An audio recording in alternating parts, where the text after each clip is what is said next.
সেনাপ্রধান জেনারেল ওয়াকারুজ্জামান জানিয়েছেন, সেনাবাহিনীকে রাজনীতিতে তিনি হস্তক্ষেপ করতে দেবেন না।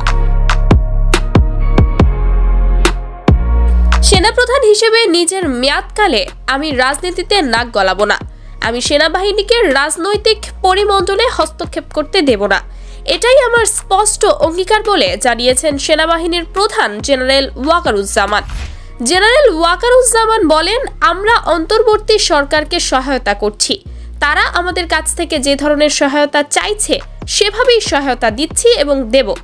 যেদিন অন্তর্বর্তী সরকার বলবে আপনাদের অনেক ধন্যবাদ, আপনারা আপনাদের কাজটা সম্পন্ন করেছেন, এখন পুলিশ আইন শৃঙ্খলার দায়িত্ব নেবে, আমরা তখন সানন্দে সেনানিবাসে ফিরে যাব।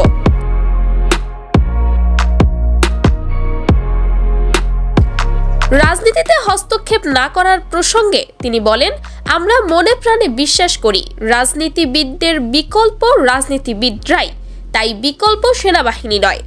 যে কোনো ত্যাগ স্বীকার করে অন্তর্বর্তী সরকারের পাশে থাকার অঙ্গীকার পুনর্ব্যক্ত করে সেনাপ্রধান বলেন, আমরা পুরোপুরি সরকারের পাশে রয়েছি।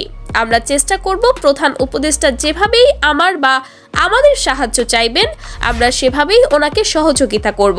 এটাতে যদি আমাদের অসুবিধা হয়, সৈনিকদের যদি সাময়িক অসুবিধাও হয়, তারপরও সরকারকে সহযোগিতা করেই যাব। দেশ ও জাতির স্বার্থেই আমরা এটা করব। এটা জাতির জন্য, দেশের জন্য এবং দেশের মানুষের স্বার্থে যে কোনো ত্যাগ স্বীকার করতে আমরা তৈরি আছি।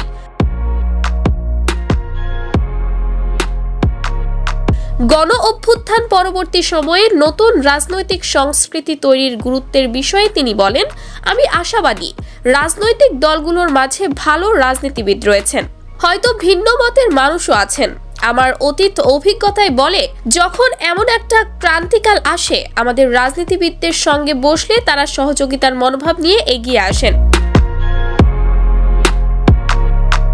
অন্তর্বর্তী সরকার ও রাজনৈতিক দলগুলোর মাঝে সমঝোতার ব্যাপারে আশাবাদী জেনারেল ওয়াকারুজ্জামান বলেন, এখনো সমঝোতা সম্ভব, একসঙ্গে বসে এটা করা সম্ভব। এটা একটা সংস্কৃতির ব্যাপারও বটে, সবার এটা বোঝা উচিত। আমি নৈরাশ্যবাদী নই। সম্প্রতি সেনা সদর দপ্তরে দেশের একটি জাতীয় দৈনিককে দেওয়া সাক্ষাৎকারে তিনি এসব কথা বলেন।